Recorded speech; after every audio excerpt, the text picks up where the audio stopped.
నమస్తే, నేను మీ JK. Welcome to Harsha TV. Vijayawada Bengaluru BKV express హైవేకి సంబంధించి మరొక అప్డేట్ అయితే ఈ వీడియోలో వివరిస్తాను.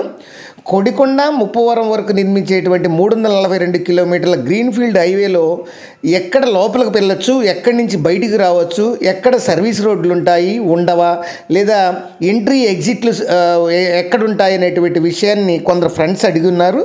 ఆ వివరాలన్నీ కూడా ఈ వీడియోలో వివరిస్తాను. వీడియో చివరి దాకా చూసి వీడియోకు ఒక్క లైక్ ఇవ్వండి ఫ్రెండ్స్. ఇప్పుడు మనం చూస్తుంది ఇది విజయవాడ బెంగళూరు ఎక్స్ప్రెస్ హైవేలో భాగంగా కొడికొండ ముప్పవరం మధ్య నిర్మిస్తున్నటువంటి గ్రీన్ఫీల్డ్ హైవే రోడ్డు ఫార్మేషన్. ఇది కనిగిరి నియోజకవర్గంలోని ప్రకాశం జిల్లా కనిగిరి నియోజకవర్గంలో కనిగిరి మండలం, వెలిగండ్ల మండలం, సిఎస్పురం మండలాల్లో వేస్తున్నటువంటి 6 లైన్ల గ్రీన్ఫీల్డ్ హైవే రోడ్డు అప్డేట్ ఇది. ఈ ప్రస్తుతం గ్రావెల్ వర్క్ జరుగుతుంది, మీరు చూస్తున్నది అదే. ఇది 6 లైన్ రోడ్డు. ఈ మొత్తం కూడా ప్రకాశం జిల్లా ముప్పవరం దగ్గర నుంచి మొదలయ్యి అనంతపురం జిల్లా కొడికొండ వరకు ఇది ఉంటుంది. ఇది మొత్తం 342 కిలోమీటర్లు ఉంటుంది. ఈ గ్రీన్ఫీల్డ్ పోర్షన్ అయినటువంటి 342 కిలోమీటర్ల ఈ రోడ్లోకి ప్రవేశించాలంటే ఎక్కడ పడితే అక్కడ కుదరదు. కేవలం 13 చోట్ల మాత్రమే ఈ హైవేలోకి ఎగ్జిట్ మరియు ఎంట్రీ అనేది, అంటే లోపలికి పోవడం బయటికి రావడం అనేది ఉంటుందన్నమాట. వీటినే ఇంటర్చేంజ్ లొకేషన్స్ అని అంటారు. అంటే ఇవి ఎక్కడ పడితే అక్కడ ఉండవు. ఈ గ్రీన్ఫీల్డ్ హైవేలో ఎంట్రీ ఎగ్జిట్ దారులు ఎక్కడ ఏర్పాటు చేస్తారు ఇప్పుడు ప్రజెంట్ చూద్దాం.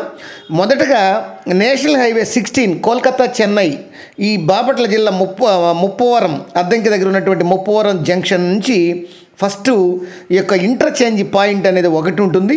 అంటే ఇక్కడ ముప్పవరం దగ్గర ఈ ఎక్స్ప్రెస్ గ్రీన్ఫీల్డ్ హైవేలోకి ప్రవేశించాలన్నా బయటికి రావాలన్నా ఫస్ట్ పోర్షన్ వచ్చేసి ముప్పవరం దగ్గర ఉంటుంది, అక్కడే సాధ్యమవుతుంది. తర్వాత ఈ గ్రీన్ఫీల్డ్ హైవేలో ముప్పవరం మొదటి ఇంటర్చేంజ్ పాయింట్ అయితే, రెండో ఇంటర్చేంజ్ పాయింట్ వచ్చేసి బేస్తవారిపేట పొదిలి రోడ్డు ఉంది కదా, అంటే పొదిలి ఒంగోలు రోడ్డు. ఈ పొదిలి ఒంగోలు రోడ్లో తలమల్ల మరిచిట్లపాలెం మధ్యలో ఈ రెండో ఇంటర్చేంజ్ పాయింట్ ఏర్పాటు చేస్తారు. అంటే అద్దంకి చుట్టుపక్కల వాళ్ళు మొత్తం ఇక్కడ ముప్పవరం దగ్గర ఈ గ్రీన్ఫీల్డ్ హైవేలోకి ఎక్స్ప్రెస్ హైవేలోకి ఎంట్రీ కావచ్చు. అట్లనే రెండో పాయింట్ తలమల్ల దగ్గర, పొదిలి దగ్గర ఉన్నటువంటి తలమల్ల దగ్గర కానీ ఎంట్రీ కావచ్చు. ఇక మూడో పాయింట్ వచ్చేసి ప్రకాశం జిల్లా కనిగిరి నియోజకవర్గం కనిగిరి మండలంలో కనిగిరి పట్టణానికి 6 కిలోమీటర్ల దూరాన, అంటే మాచవరం గ్రామం ఒకటి ఉంది. అంటే national highway 565 Nakarekallu Yerpedu national highway Pamuru, Duttaluru, Venkatagiri నుంచి వస్తుంది. ఇది ఇటు తెలంగాణలో నల్గొండ జిల్లా నకరేకల్ వెళ్తుంది. ఆ పాయింట్ను క్రాస్ చేస్తుంది ఎక్కడంటే మాచవరం దగ్గర 7వ కిలోమీటర్ దగ్గర. అక్కడ ఒక ఇంటర్చేంజ్ పాయింట్, అంటే మూడో ఇంటర్చేంజ్ పాయింట్ని అయితే ఏర్పాటు చేస్తారు. ఇక ఇది ఇక్కడి తప్పించుకుంటే 4వ ఇంటర్చేంజ్ పాయింట్ వచ్చేసి సిఎస్పురం దగ్గర దాదాపు, అంటే ఇది Singarayakonda Mydukur national highway 167B present work road formation జరుగుతుంది. ఈ సిఎస్పురం వద్ద ఈ 4వ ఇంటర్చేంజ్ పాయింట్ని అయితే ఏర్పాటు చేస్తారు. తర్వాత 5వ ఇంటర్ పాయింట్ వచ్చేసి కడప జిల్లా ఇది ఒక స్టేట్ హైవే వచ్చేసి 56, అంటే ఈ రోడ్డు మీద పోరుమామిళ్ళ వద్ద అయితే ఏర్పాటు చేస్తారు. ఇక సీతారాంపురం వాళ్ళు కానీ చుట్టుపక్కల వాళ్ళు కానీ మొత్తం సీతారాంపురం వాళ్ళు వచ్చి ఈ స్టేట్ హైవే 56 మీద ఏర్పరిచినటువంటి క్రాసింగ్ ద్వారా, ఇంటర్చేంజ్ ద్వారా ఈ హైవేలోకి ప్రవేశించాలన్నమాట. ఇక 6వ ఇంటర్చేంజ్ వచ్చేసి మైదుకూరు వద్ద నేషనల్ హైవే 40 వద్ద దీన్ని నిర్మిస్తారు. తర్వాత 7వ ఇంటర్చేంజ్ పాయింట్ వచ్చేసి ఎర్రగుంట్ల వద్ద దీన్ని నేషనల్ హైవే 716 పై అయితే ఏర్పాటు చేస్తారు. ఇక 8వ ఇంటర్చేంజ్ క్రాసింగ్ వచ్చేసి గంగిరెడ్డిపల్లి వద్ద నేషనల్ హైవే 430 వద్ద, అంటే నేషనల్ హైవే 430 వద్ద దీన్ని ఏర్పాటు చేస్తారు.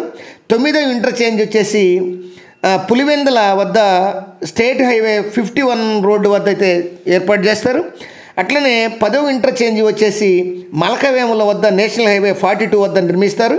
11వ ఇంటర్చేంజ్ వచ్చేసి నల్లమడ నేషనల్ హైవే 369 వద్ద అయితే ఏర్పాటు చేస్తారు. అట్లనే 12వ ఇంటర్చేంజ్ వచ్చేసి గోరంట్ల నేషనల్ హైవే 61 దగ్గర అయితే నిర్మిస్తారు.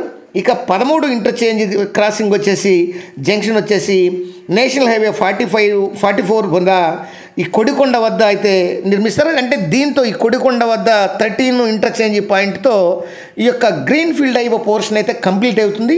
ఇది మొత్తం కూడా ఒక 6 లైన్లు రోడ్డు ఉంటుంది. ఇక్కడి నుంచి ఇప్పుడు ఈ కొడికొండ నుంచి ఇంకా బెంగళూరు వరకు బ్రౌన్ ఫీల్డ్ పోర్షను, అంటే ఇంతకుముందు నిర్మించినటువంటి రోడ్డునే ఫార్మేషన్ చేసుకుంటారు. అట్లనే ముప్పవరం దగ్గర నుంచి విజయవాడ దగ్గర ఉన్నటువంటి రోడ్డును కూడా ఇంతకుముందు ఉన్న రోడ్డునే ఈ నేషనల్ హైవే 16 ఈ కోల్కతా చెన్నై హైవే అయితే ఉపయోగించుకుంటారు. దాన్ని కూడా బ్రౌన్ ఫీల్డ్ పోర్షన్ అంటారు. ఇట్లా 342 కిలోమీటర్ల గ్రీన్ ఫీల్డ్ హైవేలో కేవలం ఈ 13 జంక్షన్ల ద్వారా మాత్రమే హైవేలోకి పోవాలన్నా బయటకు రావాలన్నా సాధ్యమవుతుందన్నమాట. అంటే ఈ ప్రదేశాల్లో ఇది ఎట్లా అంటే హైదరాబాద్ రింగ్ రోడ్ల మాదిరిగానే ఉంటుంది. ఈ ఎంట్రీ అవుట్ చేసేటువంటి పాయింట్ దగ్గరే టోల్ గేట్లు అనేవి నిర్మిస్తారు. సర్వీస్ రోడ్లు మాత్రం ఉండవు, ఇది పక్క. తర్వాత అద్దంకి దగ్గర ఒకటి, భైరవకొన శేషపురం మండలం భైరవకొన వద్ద ఒకటి ఈ యొక్క సర్వీస్ రోడ్లు అడిగారు, కానీ గవర్నమెంట్ సర్వీస్ రోడ్లు ఇస్తే నష్టపోతుందనే ఉద్దేశంతో ఈ యొక్క కాంట్రాక్టర్కు కొంచెం అది సముచితమైన న్యాయం కాదన్న ఉద్దేశంతో ఈ యొక్క డిపిఆర్ రిపోర్టును మళ్ళీ మార్చాలి. కాబట్టి అది సాధ్యమయ్యేటువంటి పరిస్థితుల్లో లేదని మనకు తెలుస్తున్నటువంటి సమాచారం. కానీ దీని మీద ఒంగోలు పార్లమెంట్ సభ్యులు మాగుంట శ్రీనివాసరెడ్డి మాత్రం రవాణా మంత్రి నితిన్ గడ్కరీని పలుమార్లు కలిసి అద్దంకి వద్ద ఒక సర్వీస్ రోడ్డు, అలాగే సిఎస్పురం మండలం భైరవకొన వద్ద ఒక సర్వీస్ రోడ్డు నియమించాలని ఆయన వినతి పత్రం అయితే చేయడం జరిగింది. టోటల్గా ఈ 13 చోట్ల మాత్రమే ఈ సర్వీస్ రోడ్లు అనేవి ఉండవు, కానీ టోల్ గేట్లు అభివృద్ధి చేస్తారు. ఇక్కడే ఇంటర్చేంజ్ అవుట్ గోయింగ్ పాయింట్లు అనేది ఉంటారు. ఇది ఫ్రెండ్స్, ఈ విజయవాడ బెంగళూరు గ్రీన్ ఫీల్డ్ హైవేలో భాగంగా నిర్మించేటువంటి 342 కిలోమీటర్ల గ్రీన్ ఫీల్డ్ హైవేలో ఎక్కడ లోపలికి ప్రవేశించవచ్చు, ఎక్కడ బయటికి రావచ్చు అనేటువంటి విషయాలు వివరించాను. ఫ్రెండ్స్, మరొక విషయం ఏంటంటే ఈ గ్రీన్ ఫీల్డ్ ఎక్స్ప్రెస్ 6 లైన్ల ఎక్స్ప్రెస్ హైవే రోడ్లోకి ప్రవేశించాలంటే సర్వీస్ ఆటోలు కానీ ద్విచక్ర వాహనాలు కానీ ప్రయాణికులు కానీ ఎంట్రీ ఉండదు. కేవలం ట్యాక్స్ పెయిడ్ చేసేటువంటి టోల్ ఫీజు పెయిడ్ చేసేటువంటి వాహనాలు మాత్రమే దీంట్లోకి అనుమతి ఉంటుంది. అది ఫ్రెండ్స్, మరొక వీడియోతో మళ్ళీ మీ ముందుంటాను ఫ్రెండ్స్. జై హింద్.